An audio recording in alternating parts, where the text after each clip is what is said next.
Sa Barangay San Agustin, isang liblib na lugar sa probinsya ng Pilipinas, may isang panuntunan ang mga matatanda. Kapag may nawawala, huwag masyadong magtanong. Hindi ito dahil sa takot sa pulis, kundi dahil sa takot sa katotohanan. Ako si Elias, isang guro na bagong lipat sa baryo. Tahimik ang lugar, masyadong tahimik. Walang batang naglalaro sa labas pagsapit ng dilim. Walang asong tumatahol sa hating gabi. At kapag may dumadaan sa kalsada ng alas 12, lahat ng ilaw sa bahay ay sabay-sabay pinapatay.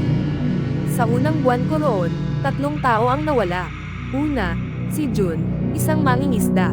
Huling nakita siyang pauwi, may dalang sako ng isda. Kinabukasan, natagpuan ang bangka niya, malinis. Walang dugo, walang bakas ng pakikipaglaban. Ikalawa, si Mila, tindera sa palengke. Umuwi raw ng gabi dahil may iniwang paninda. Bumalik, ang bahay niya, bukas ang pinto. Mainit pa ang kanin sa kaldero. Ikatlo, isang bata. Doon nagsimulang mag-iba ang lahat. 7 taong gulang si Paulo.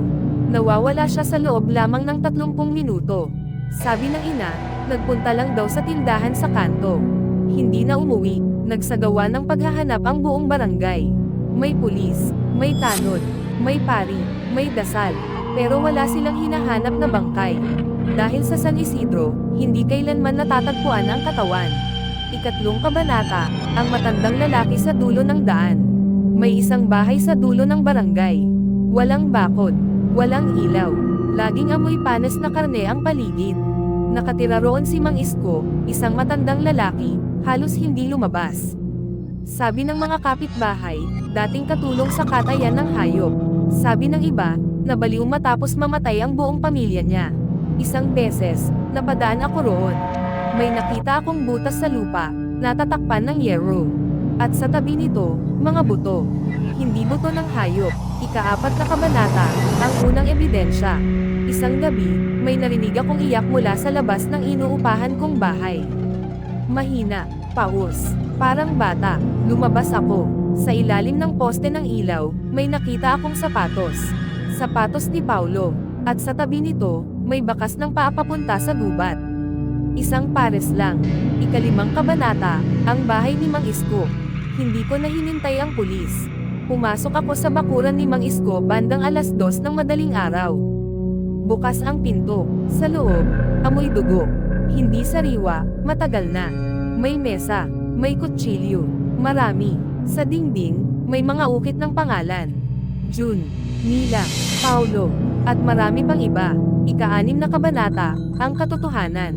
May narinig akong paghinga sa likod ko. Mabigat, mabagal. Gutom ka rin ba?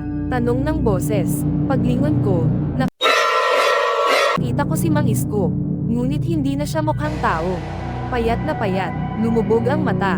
Ang ngipin, hindi pantay, parang pinaghalong ngipin ng iba't ibang tao. Hindi ko sila pinatay, sabi niya. Kinain ko lang. Kwento niya, noong dekada 90, nagkaroon ng taggutom sa San Isidro. Walang tulong, walang relief. Naiwan ang barangay. Una niyang kinain ang patay.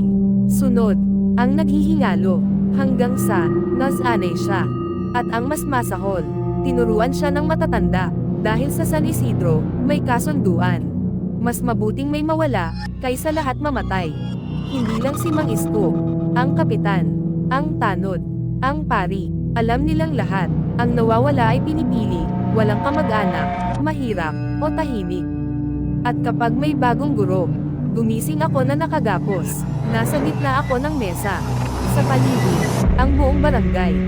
May kandila, may dasal. Pasensya ka na, Sir Elias, sabi ng kapitan. Pero gutom na kami.